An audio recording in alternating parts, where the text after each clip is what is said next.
Wearing black as a non-color is rendered in society as a sign of power. Is it truly a sign of power? Well, we've been in a way programmed to believe that people wearing black are necessarily showing authority, they're showing a sign of strength, but is it really so? Well, if we are to take it from a physical perspective, see, we live in a big illusion of the mind.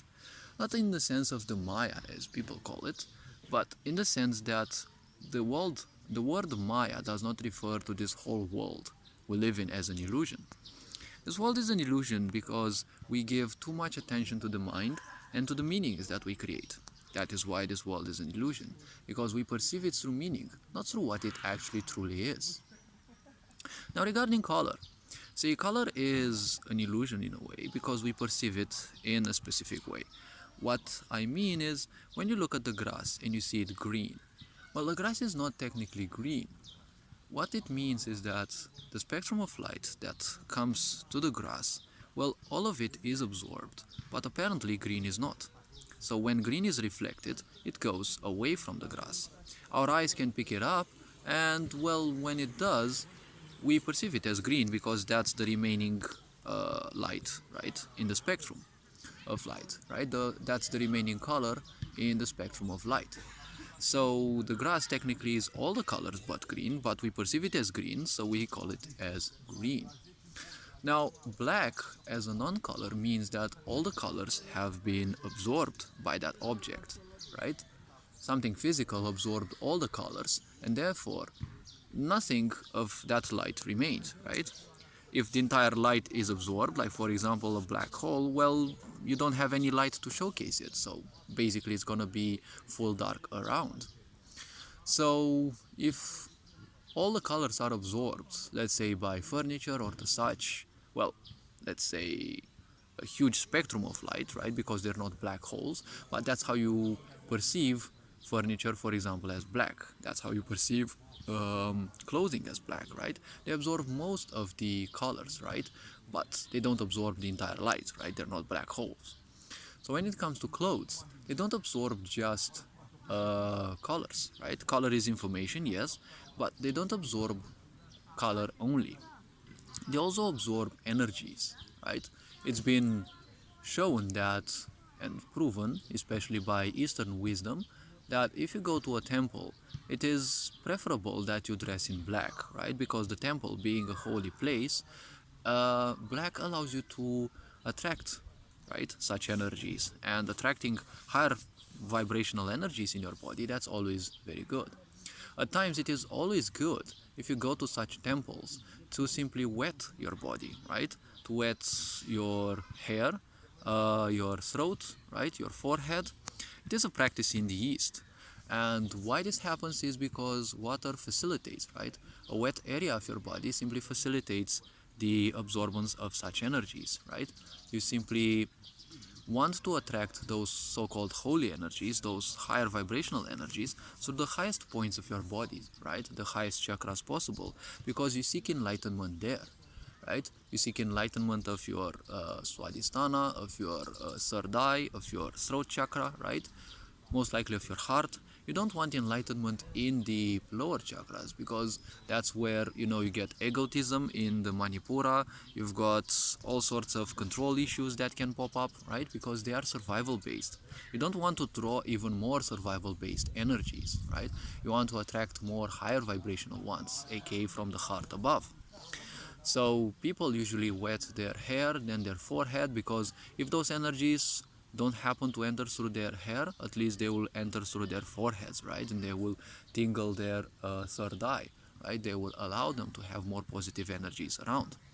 When you wear black, right, in a sex society like this, most people around you will be just, depressive, negativistic, toxic, and the such, and you'll simply drown in their energies without even needing to get in touch with them or speak or the such, right? You just stay around them and you simply feed on those like a black hole, like an energy vampire in a way. This is good if you know how to handle such energies and if you can turn those energies into something useful for your body, right? It is a very sustainable way of life if you can do that, but no one will, you know, face themselves with such energies for prolonged periods of time as well, because all those energies, they will have an influence upon you, they will create karma within you, and they will create some destructive impulses which will bug you on and on in time, unless you have some special training in which these things simply can't wither you away. Now, when it comes to the non-color white, white means that all the colors have been rejected by that object, by that surface. So white is a very good energy repellent. If you go to toxic places, to places where you don't want to absorb energies, you simply dress yourself as white. You have much greater chances of, repelling unwanted energies and the such. Now, what does happen? What does one do when you simply attract energies? Because it doesn't matter what clothing you have, you still draw on other people's energies. Well, it's not much of a hard thing. First thing, when you get home, if you want to rid yourself of unwanted energies, take a shower and stay with the shower to drop on your hair for like 3, 4, 5 minutes, because this is not about just cleaning the body. It cleanses the aura, at least partly, of some of the energies, and well, it's actually good. When you go out, especially in bustling towns, you draw a lot of energy upon you, and most likely you will end up sooner or later feeling that you have certain pulls, impulses, urges, right? Things that you didn't initially have, right? So they belong to other people and you accumulated them in your body. So the point is, you would like to take a shower, right? The shower is not necessarily in this case just about cleansing the skin, it's also about cleansing the auric fields. That's why in many cases it feels so refreshing to have a shower. But it is best if it falls from your head downwards, right? Not just wash your shoulders and your rest of the body. Keep the jet of water, streaming from your hair downwards, right? Because that's how you want to cleanse your body, right? There's a reason why many people would meditate under waterfalls, right? Because water falls on their body from above the head.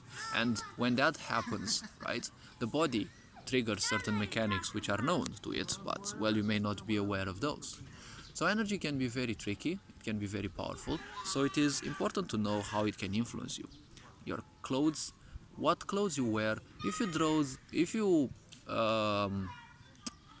dress yourself unconsciously, usually the colors you put on yourself say a few things.